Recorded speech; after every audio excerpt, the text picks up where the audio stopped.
Hi, I'm Claire. And I'm Ben. And we are your dental besties. The podcast mostly about dental.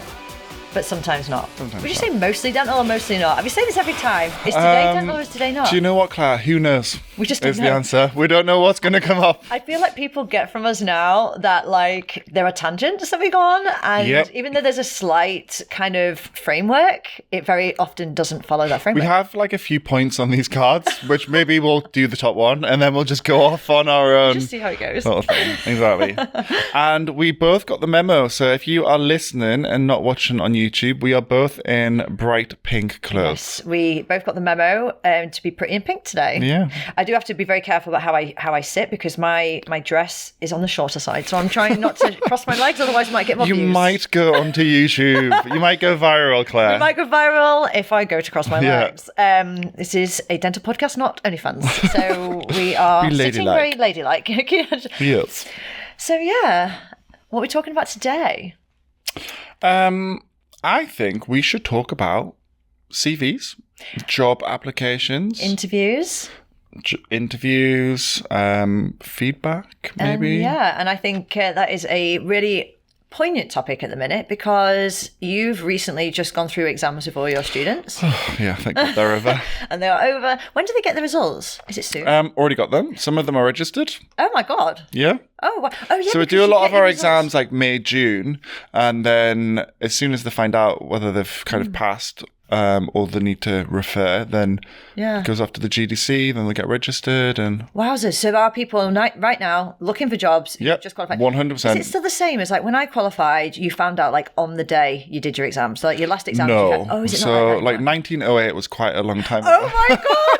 Actually 1903. So you're gonna No, you're we gonna were the bitch, same. bitch, probably. No, we were the same. We were the same. So I qualified 2011 and we done our final exams, much probably like you. You sat in a room and you wait till all the examiners.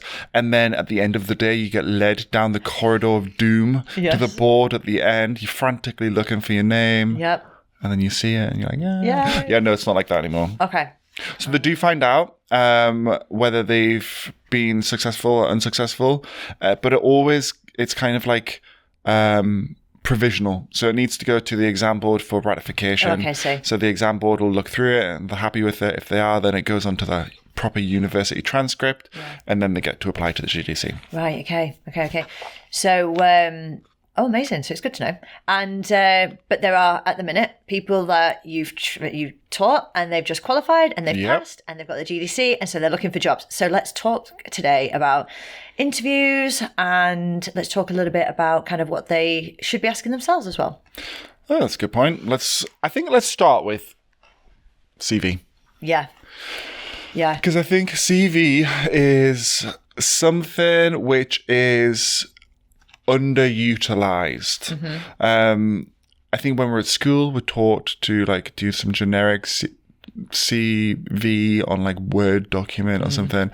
So it's all like the same font. You might jazz it up with like a Comic Sans or something instead, but it's very black and white. And you've got to imagine if you are looking to employ someone, you're not going to be assessing them on how well they can use Word document, but you want someone to stand out, don't you? And it might be that you have all the skills in the world, you're the best at your job, but your CV is just really boring. And it's the CV which represents you and what you're about. So I think getting a really good CV is key. Not a lot of information. I'm trying to think of mine. Mine's got a big orange like banner about a third of the way across the top of the page. I've got a photo of myself, my name, my qualification, my GDC number, contact details, a bit about me, what I'm about, what I stand for, what's my ethos, what I want to do, and then where I've worked, qualifications, done. That's it. Right. Okay. Short and sweet. Do you update it regularly? Very regularly, Do you? yeah. Okay. Because you change as a person. You can't expect to get a job at a clinic that you really want to work at, that's paying really well, with great appointment times, and then you're using the CV that you used 10 years ago. Yeah. It's like, in my spare time, I like to walk my dog. Like, in my spare time, I like to go on holiday. I don't think I've got an in my spare time bit on mine. Well, Mine's a bit weird because mine's a CV by all intents and purposes, and I've actually recently updated it. But I call mine a proposal. Okay. Mine's a proposal. How you are not on Dragon's Den right now? I honestly don't know. Claire's going to be like the 6th dragon. Being like... So the CV page of my proposal is 1 page. Yeah. How mine looks, okay, so it's got my picture, top right. Yeah. And it's... Do you think pictures are important on CVs? I don't. I mean... to say that I think it's important would imply that I think it matters what you look like as to whether or not you get the job, and I don't think that's no, important. but a picture. It just puts a face to the name of the person who's like putting themselves in front of the people that they're trying to get. Obviously, it's a professional. Like I'm not. There's not a picture of me in like my budgie smugglers on my holiday. It's like a professional employ me. It's a professional photo, but I think you're right. I think that name, the face. Yes. And if you do get asked to interview, then it's almost like a familiarity before anyone else. 100%. And then if they're getting like a load of CVs, and then one's got a picture on, even if, do you know what I mean? Like one just looks different in some way, then it's more memorable. Colour, pictures, I think are key. So I was quite particular about mine's like a headshot, and I'm wearing like a bluishy, like an odd colour green. So it's almost like it's quite sort of, it's a very different sort of colour green. Yeah. So it's quite striking, but it's just like Head and Shoulders. On the left-hand side, next to the name, it says about Claire Berry. So it's not saying CV, it's like about Claire Berry. So it's like about this person you're looking at here. And then it's the CV element, as I say, is just 1 page. So it's got like my qualifications. In fact, I've sent it to you recently, haven't I? So you've seen it as well. So you're like that. Applying for a job. Yes, it does. Because I think it's important as well to get someone to look at it. 100%. Yeah. I think, share it. I think people get quite protective about CVs and like, oh, no, I just want to send it and apply it. Yeah. Yes, you share made it some really good points about my CV stroke proposal, and I made the changes, and it like was because when you're writing something, you're very biased about what you're, you know what I mean, and I think it's great, and then you send it to someone, and then what I think is really great about you being a friend of mine is you challenge me. So you want I'm brutally honest. Yeah, but I want that. Like I don't want a yes man. I don't want to send it to someone saying, yeah, that's great, and there's like 4 typos. I want someone who challenges what I've done to make me better. So that when I go for my job interview, you've gone that needed these changes, and then it's great, and you can land that job. So anyway, so I sent it to you. So you have seen it recently. So I've got where I've worked. Sorry, my qualifications. But again, it's like literally what my hygiene qualification, my A levels, GCSEs. Like I've not gone simple. And then I've not back in the day when I was like 21, it might have had like the school stuff on there, but no school stuff on there at all. Now what comes after my qualifications? I think after my qualifications is where I've worked. So it's like army. There was an NHS practice I worked at. Then it was like YDS. And then the other bits about me. So I'm an SDA trainer, work with Oral-B, blah, blah, blah. And then I've got a picture of my Instagram with my Instagram handle. So it says socials. So it's like my picture of my Instagram handle, my Facebook, my LinkedIn, and my YouTube, my website. So I think that's really good because then they can look and see a bit more about you as well. Yeah, because, if they want to. Yeah, and if your social media is open and professional. So obviously they don't want to go and see you wearing a bikini on holiday. That's not what having that on there. Like mine is a professional social media. Mine is a professional LinkedIn. Mine's a professional Facebook, and I've got a website. And that then shows them that, the kind of content I'm putting out there and the kind of way that I'm approaching my work and how I talk about my work and how I talk to my patients.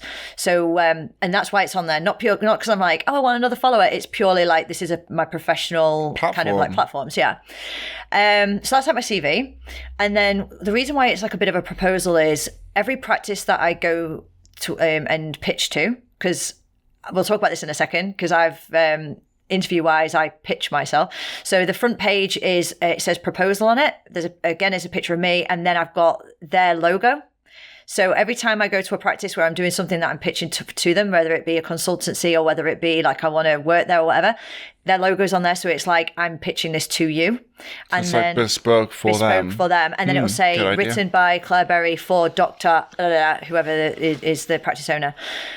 And even if that was just your CV, where it's like there, and it shows that you're already picturing yourself working for them as well. I feel that's why I'm putting their logo on there. It's like, I already see myself working for you or with you, alongside you. This is what it would look like. And this is what it would look like. This is how I envisage it. And I feel that that's maybe a really good front cover. That's just my opinion. And then further on after my CV, then it goes into what my pitch is. So that's like what I do, what I use, what I bring to the party, what I want to charge, what percentage I want to get.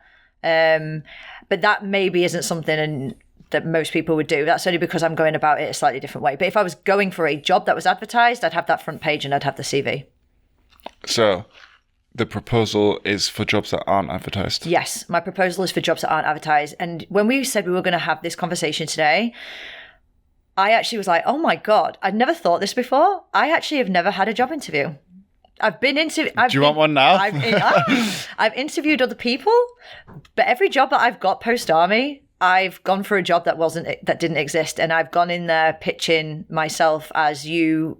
Not you need me, but this is what I could do for you. This is what I could do for your business, and this is what you could do for me, and it's always kind of worked out. So I've actually never had an interview. I've interviewed them almost, I feel. Well, I think that's important as well, because I think a lot of people go to interviews and whether they're newly qualified and they really want this job, whether they're nearest that they live around the corner and they really want this job, you don't want to sell yourself short, and you don't want to take a job that you really don't know. Like we are in that practice more than we're at home, really. So it needs to be a good fit. So it needs to be a good fit. And you want to know about the team. You want to know kind of how the practice came about. What's the patient base like? Like I asked so many questions. Loads of questions. And you should. And I think it looks good when you've got questions to ask, because ultimately they want someone who wants to work there too. And so they want someone who knows everything about the job before they say yes to and go for it. I think if you're employed, then you want to know what the benefits of the employment is. And then if you're going in there self-employed, you want to almost go in there kind of like as a contractor, being like, how are my services going to work here? How are we going to work alongside each other? How is this two-way thing going to go? And not always automatically be going, I'm going in for a job where I'm going to be employed, even if it's a self-employed job. And I feel like that's what we do. We go in, we go in thinking we're going to become someone's hygienist. Well, no, you're a hygienist that's going to work within a practice, alongside clinicians. Yeah, and so going in there with that kind of attitude, I think is quite important. Interesting how we all do it differently. So do you do it differently then? Go on, talk to me. I don't know. I think it's been a while since I've interviewed. I think interviews, for all they are very daunting, and they kind of do bring up a lot of anxiety. You feel very vulnerable, don't you, when you go for an interview? Yeah. I think they're a really good way of showcasing your skills. So my boss at the Eastman, Sarah, always says it's a platform for you to show people what you're capable of. And I love that way of thinking about it. So it's not a case of they're going to ask you 100 questions, you might not be able to answer them, then you can't get the job, you feel embarrassed and you're humiliated. It's an opportunity for you to kind of shine and show what you can do, similar to what you're doing. So kind of flipped my whole thinking about interviews. I will say recently, it's all been Pilates studios. They're very different interviews. But dental, it's been a while as well. Yeah. I haven't really had to interview. Well, I've been in my practice now for 13 years. What questions do you think someone would get asked? So say, for example, newly qualified, goes into a practice, they've gone for a job.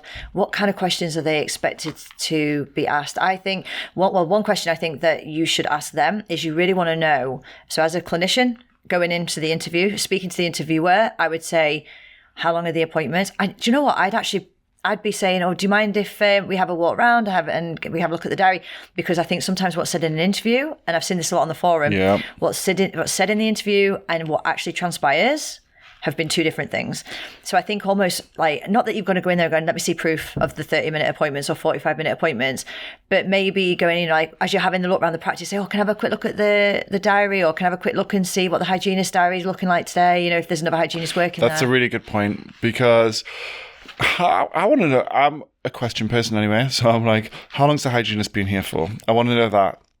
How many do you have? What days do they work? Because you don't want to be going into a practice where there's been a hygienist there for 20 years. Her books are booked up 6 weeks in advance. And she's saying, we need someone else to help. You come in as the new person and your diary's dead. Yeah. So I want to know how often they're in. I want to know what the appointment lengths are like. Do you have kind of autonomy clinically? Direct access, I'd want to know. Obviously, nurse. Yes. I always just say now, I assume there's going to be nursing support. Yes, that's a really good way of asking that, because it's almost like putting on them of, I'm assuming that you're the type of practice that recognises it. And that's kind of like a bit of an ego rub. Instead of going, is there a nurse? Do you provide a nurse? I think that's... Is there a nurse? It's a question. Yeah. I'm assuming that there's a nurse. Yeah. Isn't it a question? It's just that. Yeah. I'm going to have support. Yeah. Yeah. And I think... support, I know I've mentioned this before, mentorship, like what clinical support are you going to give me? Is your door always open, or do you just expect me to stay in that room? I will do this for you in your practice. Is what are you going to do for me?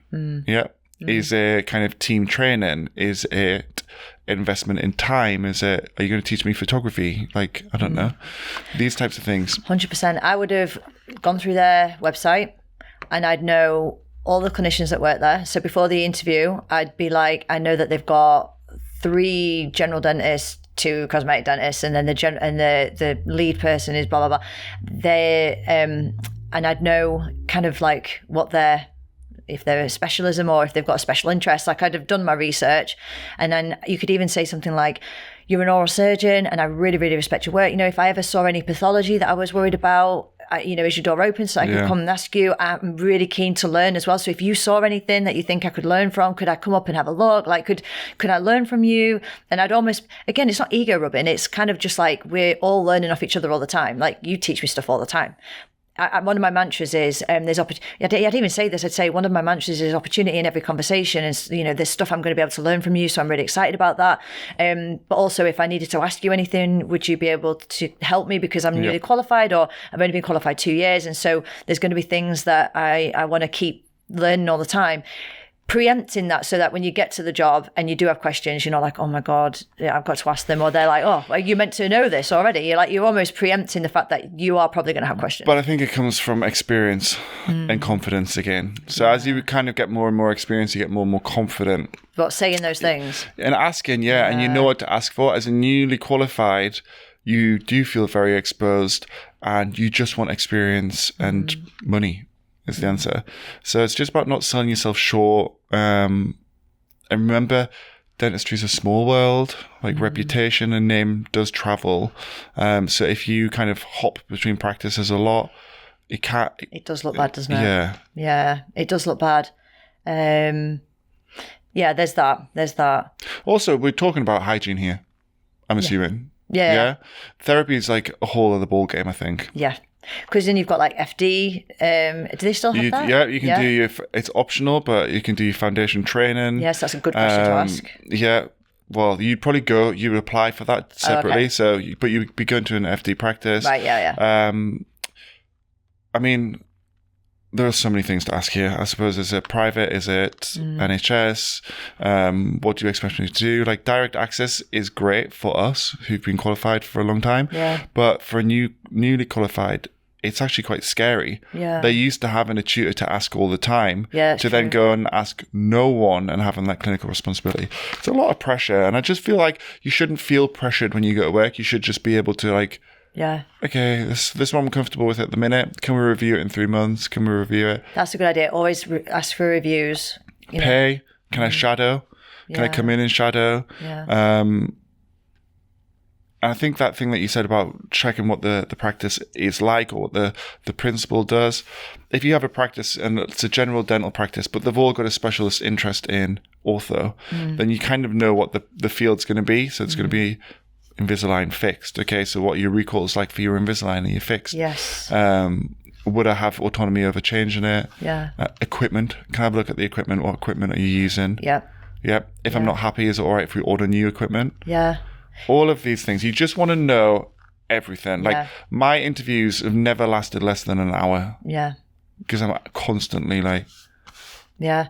And you want to be going away from there. Like the previous episode, we had someone who was offered a job like there and then almost like within the week. But you might have like more questions. You might even say, if I've got more questions, can I come back? Can I come back? Or have you got, can I email you? Can you give me your email address? So if I have any further questions, I can, because there's always going to be something I forget. And I like to do, or I love it, because I've interviewed quite a lot of hygienists as well. And I love it when a hygienist is open to doing like a trial day. Yeah. Do you think you should get paid for the trial day? Yeah. It's your time. Yeah, good. I think if you're not charging the patients a fee, then the practice still needs to pay. Yeah. It's clinical time. I think that's fair. I don't think it's fair when you're charging the patient and you're not Basically getting paid. Free labour. Yeah. Exactly. Yeah. So yeah, you should get paid for it. Trial day. Also, if you don't get paid for it, then it sets the precedent of what the practice is like. Yes. So this is the trial. These are your patients, and then see how you go. Yeah. I think a day, it's minimal commitment of each party. And then at the end of the day, you could be like, do you know what? It's a lovely practice. I think the team are lovely, but it's just actually not for me. Like, I don't feel it. I didn't realise the commute at 9 o'clock in the morning was going to be that much. Exactly. Or It's all right doing an interview at 7 o'clock at night when the practice is closed, but when it's up and running, or you might think, oh my God, I don't even want this job, but I'll give the trial day a go. Yeah. Then you might have the most lovely supportive team and the practice that really is trying, but they just don't have the funds to, I don't know, there might be an NHS practice that they don't have the funds to like put in the fancy Instagram surgery or like the beautiful white gloss decon room, like all of that stuff. But actually everything else is really supportive and a really great stepping stone. 100%. I think actually the more I think about the trial day, as long as you're getting paid for it, I do not agree that you do a trial day for free, because I think I've seen that in the forum as well. Because your time, and again, that shows the sort of where they're at as a practice. And I think 100%. It's a little bit of a red flag anyway. But I love that because like very low commitment, but gives you a really great insight as to what they're like as a practice, and they get a really great insight. So I'd maybe even put that forward. Like, look, I'm willing to come in to do a trial day. I'd want to do one. Yeah. And actually say that to them. And I think that would be I think they'd be like, yeah, do you know what? That's really good. No, what's the word? No sort of obligation to move forward after that. Do the trial, and then we'll have another interview at the end of it. Another interview, yeah. Or a chat at the end, and we'll see. I also think having that maybe outside of a clinical space is nice. Sometimes I've been to an interview and we're having the interview in the surgery, and it's like, it feels odd. Rushed, I think, as well. Like it's almost like they're just sort of finished work and, oh God, I forgot this was happening. I spoke to a guy recently and we went to the coffee shop, and I thought that was quite nice. So going, again, outside of we had to walk around the dental practice, but then it was like outside the dental practice. So that was a very good. But you definitely want to go and do a run through on a commuting 100%. Kind of time, because I went to it wasn't really like an interview, it was kind of like a catch up and meet up, and it was like, how can we maybe work together in the future? And I went at 12 o'clock in the afternoon, got stuck in horrendous traffic. It took me through the centre of Leeds, and I was like, oh my God, this at rush hour on a morning would be horrendous if I was helping build up anything here. So I'm probably going to end up paying you off. And that's going to help. That's going to help make your decision, isn't it? Yeah. Also having the whole self-employed, employed discussion, pay. Do we get pay reviews? Saying that from the word go. Yeah. Yeah. Instead of getting in there and then 2 years down the line going, oh, well, can we have a pay review, please? Well, it was never discussed. As far as they're concerned, you were happy with just what transparency and communication. If they are kind of dismissive about that conversation, then it's not a transparent kind of relationship. Yeah. So always trust your gut instinct as well. I find that actually has been it's always right, isn't it? Isn't it always Most right? of the time it is. I think there's that proper gut instinct where you just know, you feel something's not right. But I also think if you're an anxious person or you suffer from anxiety, your brain tricks you because it wants to get you out of a situation where you feel anxious. But in actual fact, it's just going to take a little bit of time for you to be like, okay, fine. Obviously, if you've been there for 3 years and you're still like, I'm just not feeling it, then you're not feeling it. Yeah. But if you go in there and you're like, I don't like it, you're picking at things, then it's just a case of like, deep breath, calm, you're qualified. Like the worst case scenario here is you don't get the job, you walk out, you get another job somewhere else. Yeah, exactly. It's not the end of the world. Yeah. It's easy to say when you're not in that situation, but no, it is true. You're one person sat in front of another person, and you are absolutely right to be there. You've qualified, or you've been qualified a long time. You've got a lot of experience to give, or not a lot of experience to give, but you have something great to give, and you're just one person sat in front of another person, both showcasing each other. So colleagues, you just having a conversation about how would it work, how would it work, and they're showcasing themselves to you as much as you are to them. So that gives you an element of control back. It's not just you on the stage in fright. It's you're both selling each other the dream. Well, it's like dating, isn't it, really? You don't just meet someone and be like, we're married now.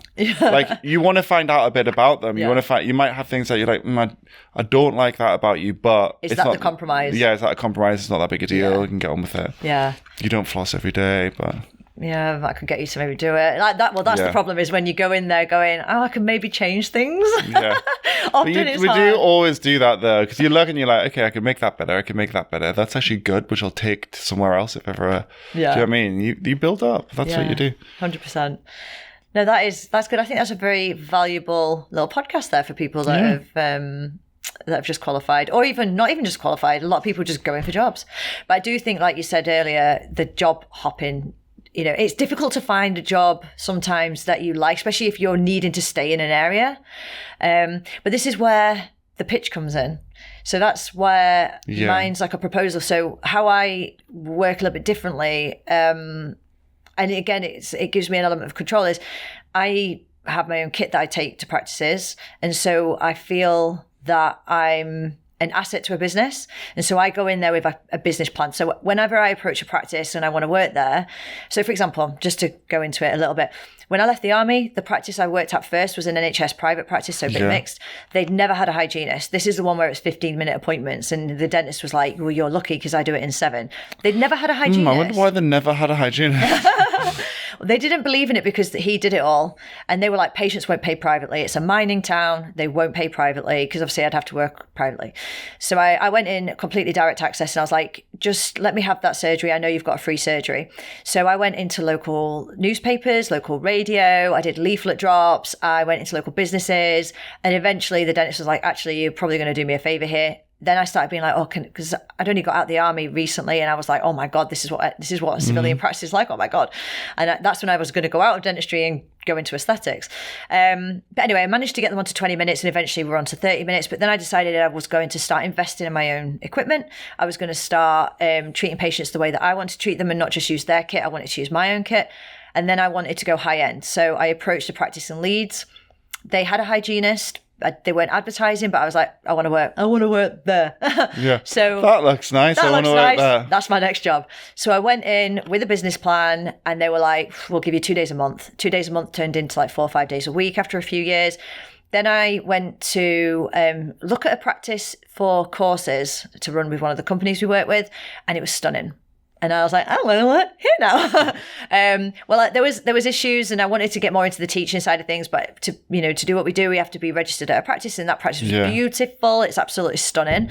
So I was like, whilst I'm here, can I just pitch a proposal? I had my iPad, and I opened it up, and I had and I let them go through the iPad whilst I pitched it like a PowerPoint almost.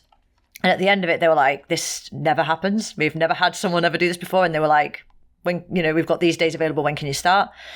And so when I go in, I almost feel like I'm pitching almost, kind of like Dragon's Den. Yeah. Pitching the dream, like, this is what I could do for you, this is what you could do for me, and this is what we could do for your patients. It gives me an element of control. So I stand there very confidently, maybe because I'm experienced as well, but also because if they say no, that's fine. And I'm sure I'll find some experience tells me I'll find somewhere else, and I'll be able to do a great job there. But yeah, that's kind of how I've always got my jobs. Kind of shy Ben's getting out. What? There's a northern saying. So have you said something I don't know? Yeah. So like, if you don't ask, you don't get. So exactly that. So just because a practice hasn't advertised for a job doesn't mean that they haven't got the space for you. Also, you don't know what you don't know. Like, you don't know what you need. Yes. And I think, again, we've talked about this so many times, but dentistry, hygiene's a tiny little portion of their course, and they're managing so much other stuff. If they've got someone, I've got a spare surgery, but it's just another thing for me to manage. Yeah. Opposed to, okay, I've got spare surgery, but this person's going to bring this, this, and this. This is what they want to do. Yeah. Let them get on.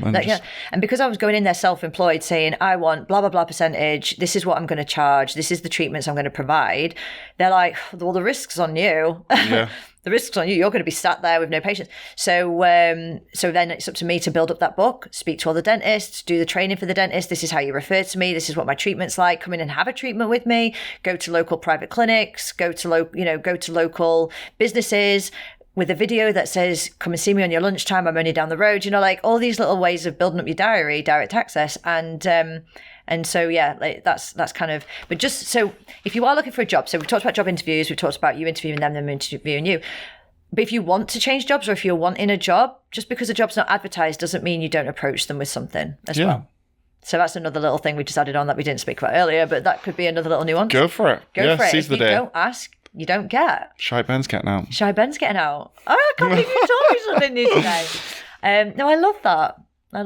But just to point out that NHS practice with the 15-minute appointments, by the time I left there, they're on 30, 40-minute appointments. They have a hygienist. So when I left to go to the next practice, they were like, well, we need a hygienist now.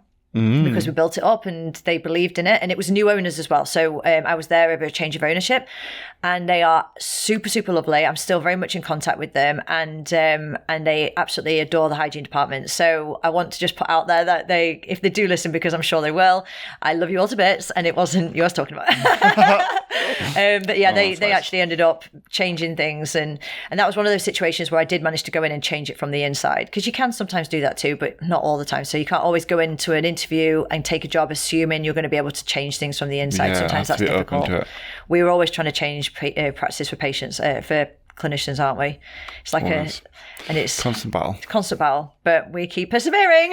Keep at it. Yeah. So yeah, I think that was a very valuable one. I enjoyed that today. Well, hopefully it was. Hopefully someone's found value in it. If you found value in it, please like, share and comment. And if there's anything else you want us to go into, if there's another element to that episode that you think we could go down a different route and talk about something else, or you want to add to it, comment and maybe start a discussion underneath, and we can have people talking. Let's get together and chat. Yeah, and you can watch us in pink on our YouTube channel as well. Pretty in pink. And I didn't cross my legs, so we're all good. You didn't. Very good. It did take a lot of my concentration today to keep my legs like this. But yeah, that's the end of another episode, and it was great seeing you, and we shall see you soon. Bye.